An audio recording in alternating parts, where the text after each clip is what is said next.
Thank you. Thank you, Johnny Olson. Johnny, you are in splendid voice today. Thank you, Gary. Your voice is like the mating cry of a passionate pizza. You're really in there today. Our first guest is a young lady who recently won a nationwide contest. And we'll meet her in a moment, right after we say hello to our panel, here on To Tell the Truth. Larry Blyden. Peggy Cass.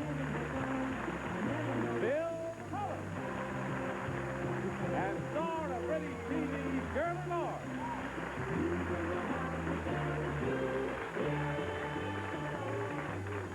And Shirley Lord, sitting in for Kitty Carlisle. Nice to have you back with us, Shirley. Nice seat to be in. And here we're going to go right to work on this particular problem because it's such a delightful one. Let us meet our teenage title holder.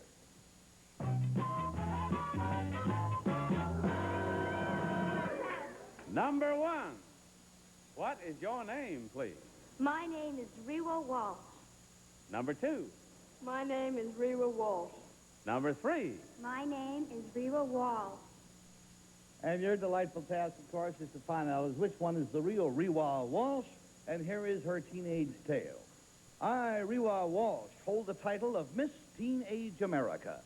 This event is not a beauty contest. It's an annual competition to find the one girl between the ages of 13 and 17 who truly represents her generation. Thus, the winner is chosen on the basis of scholarship and awareness, talent and poise, as well as appearance. Over 75,000 girls compete for this singular honor, which carries with it a $10,000 scholarship to the college of your choice. As Miss Teenage America, I will try to be a well-informed and open-minded spokeswoman for the youth of America. No matter what age, color, or nationality one may be, there is one language that can unify all nations of the world, and that is the language of friendship. Signed, Rewa Walsh.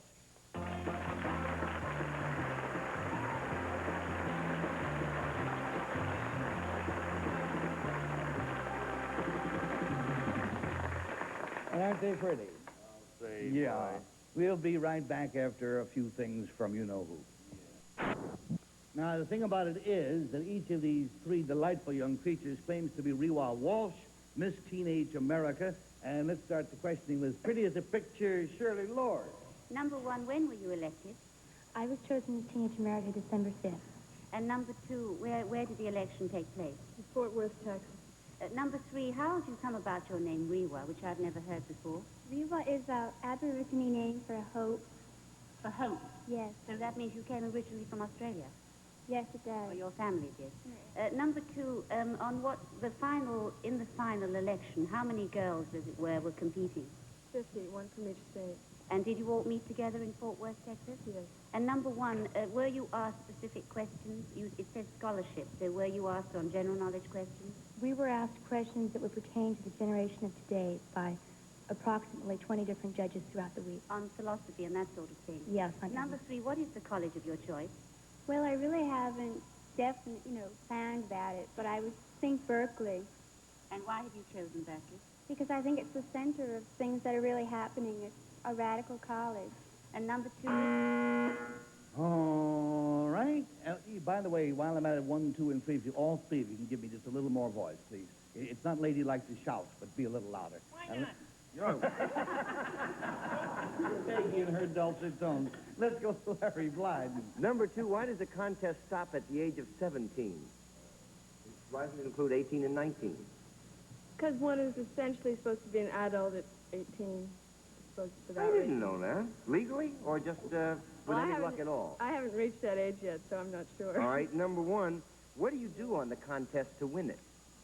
We are judged for 8 days in Fort Worth, Texas, on our poise, personality, and talent, but we're judged essentially on our scholastic awareness. Okay, number three, is it the same kind of performance level that you have to do as Miss America? Do you have to sing a song or recite a poem or what? Yes, you have to have a talent, and they judge you on your talent. What was your talent, number two? I recited the words to Born Free as I sketched the lion. I see, okay. I'd like to see that. Peggy? Number two, what did you do for your talent? Well, I was born with a big set of biceps, and I sort of became a gymnast. Oh, Did gymnastics, worked at and music. number one, what was your talent? I did my own interpretation to The Impossible Dream, a modern dance. Oh, what's the college of your choice, number one? I'd love to go to UCSD, the University of California, San Diego, at La Jolla. Oh, and number two, where would you like to go? Sarah Lawrence. Oh, number three, do you think the sponsors of Teenage America almost dropped dead when you said you wanted to go to a radical college? I mean, they're pretty, isn't it more of a less square kind of a thing? No, not really, because Miss Teenage America is expected to voice her own, opinions. Now, number two, when they say awareness, do they mean awareness of, like, politics, or what kind of awareness? Yes, political awareness, and I think young people my age these days are concerned, or more concerned, with things like ecology and politics and students' rights in colleges and things like that. Okay, and that takes us to Bill Cullen. Number one, did you return to school, high school, I assume? Did you return to high school after you were named Miss Teenage America? Yes. Did things change? No, I'm very lucky. My friends are treating me exactly as they always have, which is very well. And you're pleased with that? Very much so. Number three, has there been any change in your life since you've received this honor? Definitely, yes. What like, for instance? Oh, well, I'll walk down the street and people will notice me more than they ever did before. Do you like that? Of course. I know when they first started noticing me, I was very flattered, too. Lots of people whistle, Bill. Yeah. Number two, how old are you? I'm 15. Number three? 17. Oh, dear. Number one? I'm 17 and a half. That's 72 and a half, I think, altogether. So now we're even, Larry. We're the same age. All right, Bill. That wipes out the questioning period. On the basis of what we learned, we must vote. And we vote for number one, or we vote for number two, or we vote for number three. No matter how you vote, it costs us $50 if you get the wrong vote, $500 if all the votes are wrong, and Shirley Lord. Well, it's very difficult because they're all such delightful girls, but I discounted number three because I don't think she'd wear a crown. Number two, I don't think really sat perhaps as upright as number one, who undoubtedly gets my vote. Number one. Well, goes for number one. Maybe number two, it's those heavy biceps that makes her sit that way. Who knows? Let's go down to Larry Blyden. Well, I voted for number one also, Bill, because I remember when I was young, it's hard to remember that far back, but during those times, I always thought of myself as 17 and a half or 15 and 3/4, but never just whatever age it was. And also, she smiles a lot. And winners do that. They tend to do that. So, all right, we got 1 for 1 and 2 for 1, and Peggy with her mouth open what? Ready to say something. Yes, well, I voted for number one as well, because she took scholastic awareness, and those talent contests never want you to be politically aware. They just want you to do good homework. And we have 3 1s, and we have a Bill Cullen coming up. Well, gee whiz, I didn't notice that number two wasn't sitting erectly.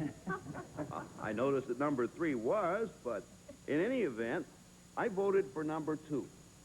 All right, that's your privilege, and there we go. We have 3 1s and 1 2, and will the real Rewa Walsh please stand up? Hey!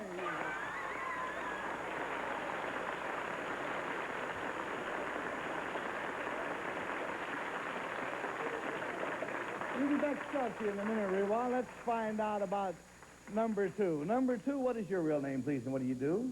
My name is Sandra Smith, and I work for the Chalet Club of New York. I'm a lady balloon pilot and an airplane pilot. Hey, how old is she? Busy girl. Number two, of course, it is your privilege not to tell the truth, and it isn't that I don't trust your word every single bit, but you said that you had not yet reached 18, I believe. Is this accurate? No. I will not pursue the question further. Let's go to number three. Number three, what is your real name, please, and what do you do? My name is Vine Dietrich, and I'm a sculptress. Ah, very nice. Rewa, who was the sponsor of the teenage contest? Dr. Pepper is the national sponsor. Oh, Dr. Pepper was my first sponsor ever in radio, way back in 1900, when I was a teenager. And Rewa and friends, thank you ever so much for being here with us on To Tell the Truth.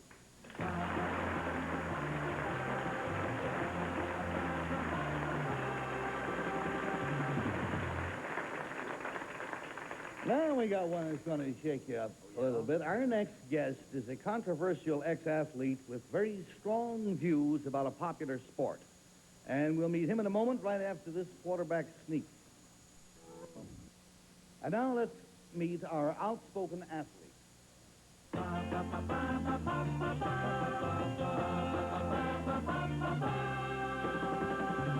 Number 1, what is your name, please? My name is Dave Megacy. Number 2. My name is Dave Megacy. Number 3. My name is Dave Megacy. And here is Dave Megacy's message, as follows. I, Dave Megacy, am a former professional football player. While at the height of my career, I came to the realization that football is one of the most dehumanizing experiences a person can face. Specifically, football represents our violent culture and the mode of authoritarianism. Behind the televised glitter of the game lies a sordid picture of hypocrisy, payoffs, racism, and drug abuse. Recently, I quit professional football cold. I have written a book on my years in college and professional football. It is called Out of Their League. It's sad but true that after 14 years as a player, I really can't say whether or not there's any basic worth to the game at all. Signed, Dave Megacy.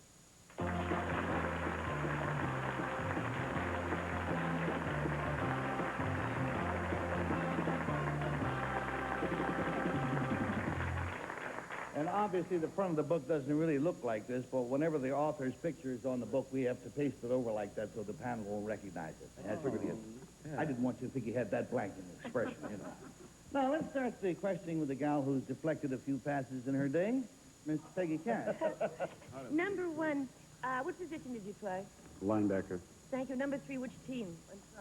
In the pros? Yeah. St. Louis Cardinals. Thank you. And number 2, where'd you go to college? Syracuse University. Thank you. And number 1, why do you think people dig football? I mean, the people, spectators. Well, I think that they dig it because of the violent nature of the game, and they want to see violence, and they identify with it. I quite agree with you. Number 3, if you get hurt, you often see players limp off, during a game, and like 5 minutes later they're skipping back. Do they ever they jazz them up? They give them Novocaine. How do they get them back on the field? A lot of times, you're correct. A lot of times Novocaine is given directly to the point of injury. Yeah, but number 3, couldn't that permanently injure a person if they played on Novocaine when it was like a bad knee or something? It could, yes. You could damage the injury a lot further and never know it. Well, number 1, do you think that, for instance, the doctors in college football are as careful as the doctors in pro football? I would say they're probably less careful. Thank you. Now, number 2, is it true that people get up for a game by taking Bennies? Dexies? Dexies, up. Dexedrine? Yeah. Did they prepare for a game by taking up? Well, it's known to happen. Yeah, well, number 1, after the game, what do they do, take downs? I mean, how do they come down again? Yes, that's essentially what happens after you take Benzedrine or Dexedrine. You need to take a down or a barbiturate to bring you down. And number 3, how do they... Thank you, Peggy. That takes us to Bill Cullen. And after you take 3 downs, you kick. Thought I'd mention that. Number 3. Number 3. How many men are eligible on the offense to receive a pass? 4. What are they, number 3? What are the positions? The eligible men, yes. Well, you've got the 2 ends and the 2 backs. Why is it number 2 in the rule book, a quarterback, as a rule, in the T formation, is not eligible to catch a pass? Quarterback is, he can hand off the ball, go out in the flat, go past the line of scrimmage, and he can catch a pass. Do you agree with that, number 1? Yes.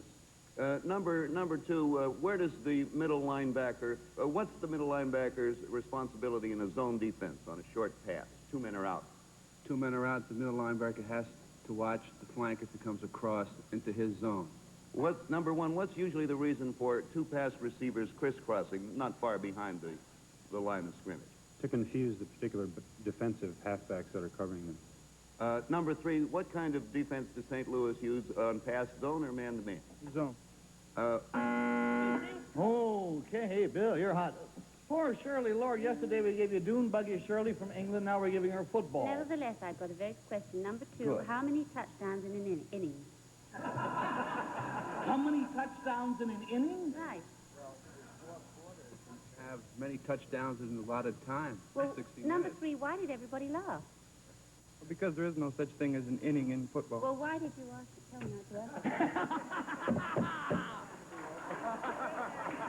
Oh, Cullen, you skunk! Okay, so I forgive you. You wait, okay. Number one, I'm sorry to be very ignorant, but do you take the oxygen for your ups as well on the sideline? Well, oxygen is thought to give you extra energy on the sideline. But you know, number two, our poor English footballers play the same teams right throughout the whole game. They don't need oxygen, and there's only just 11 men each side. I mean, I'm sorry, but why are there so many number twos? There's 11 players. Why do you change all the time, number two? Because the 60-minute game is very taxing on your body and your mind mentally. Well, number three, have you ever played English football? Just a little bit. Well, don't you think it's much more taxing? No. All right. And that takes us down the end to Larry Blyden. Okay, number 3, how does racism show itself in the game? Well, it shows itself in a lot of ways. Specifically, there's a lot of segregation, even in the training camps. After hours, a lot of the white players would go to one bar. You never see the black players there. Okay, number 2, why did you write the book? Well, I got sick and tired of being a dehumanized human being, and I just wanted to express my emotions, how I felt about football, and how I was disgusted about life in general with Okay, it. number 1, isn't violence, in your opinion, maybe better observed than participated in? Don't you feel that football might provide some kind of a release of violent tendencies? Yes, I think that's exactly why the game exists, to provide this outlet for people to identify with violence. Okay, number 3, do you think that's a bad thing or a good thing? In many ways, it's good. It's just the only objection I had to it was to the extent the violence existed. Okay. To how much violence there was. Number 2, how old are you now? I'm 28 now. Okay, number 3, what did you weigh when you played? 205. Number 1, what do you weigh now? 215. Okay, number 2... That does us in. We've got now to make up our minds. We must mark our ballots. We mark them for number 1, or for number 2, or for number 3. As usual, we pay $50 for each wrong vote, $500 if none of the votes is correct, and Peggy starts. Well, I heard that Mr. Megacy was not only a football player, but something of a hippie, and the hippiest looking one of them all is number 1, so I voted for him. All right. And from there, we go to Bill Cullen. Well, I recognize, Dave, being a sports fan, and I perhaps shouldn't say this, but by and large, I agree with what he wrote, too. Not everything, but by and large, I think it's too commercial and too crass.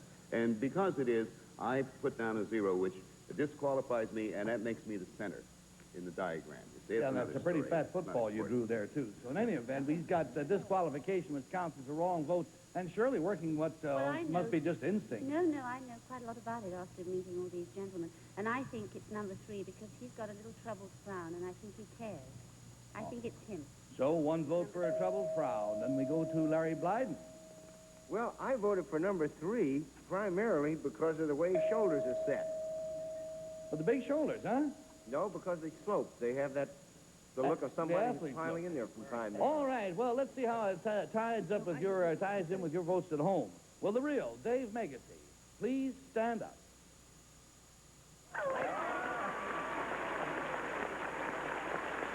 Thank you, Dave.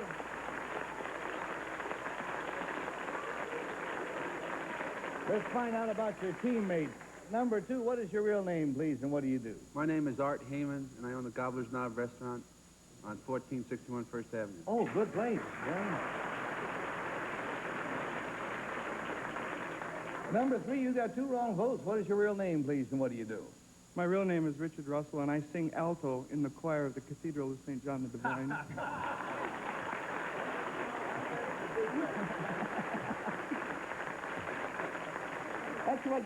That's what gives the most sloping. It's going for those high notes. It makes the shoulders slope every time. Very low shoulders or a very high diaphragm. Dave, I read with great interest the review of your book in the New York Times not long ago, which was excellent. And it was reviewed at the same time along with a book about the life of Vince Lombardi. Right. And it said that when you started out, you were the most gung-ho of players.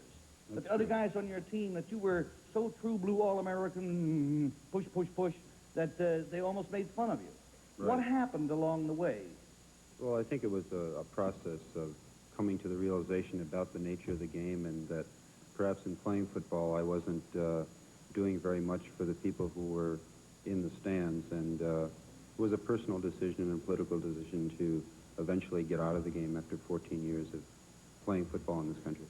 What it really comes down to was it had to do more with your social awareness, really, than the game itself. Isn't that the way I read the book, or I read the book and enjoyed it? That's exactly true. I think that football is not a sport as such. It's a spectacle, and it's a political spectacle in this country, and that's why 77 million or more will watch the Super Bowl, roughly a third of the population. There. I want to ask you something. Don't you think you owe anything to football? I mean, I don't know how kind of a childhood you had, but don't you owe any kind of social mobility to football? Peggy, no, I don't think so, because I always have to ask the other question, what football got from me, and I think they got a hell of a lot more from me than I got from them, if you will. Gee, we could go on and on, but the time has run out. And Dave, thank you very much for being with us. I do recommend the book. Thank you, gentlemen, very much for being with us here on To Tell the Truth. Thank you.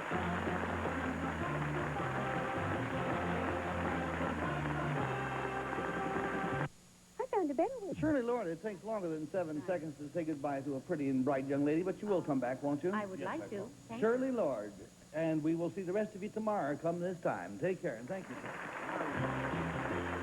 Transportation and other considerations provided by Chevrolet. Featuring the 1971 Chevelle, America's most popular midsize car, new bumpers and grills, same solid, dependable performance at a Chevrolet price. Hotel accommodations, courtesy of the luxurious Park Sheraton Hotel, home of the famous Mermaid Room, right in the heart of Manhattan, convenient to everything. Prizes or product mentions were furnished and/or paid for by the manufacturers or supplier of the products or services identified on this program. This is Johnny Olson speaking for To Tell the Truth, a Mark Goodson, Bill Cosby production.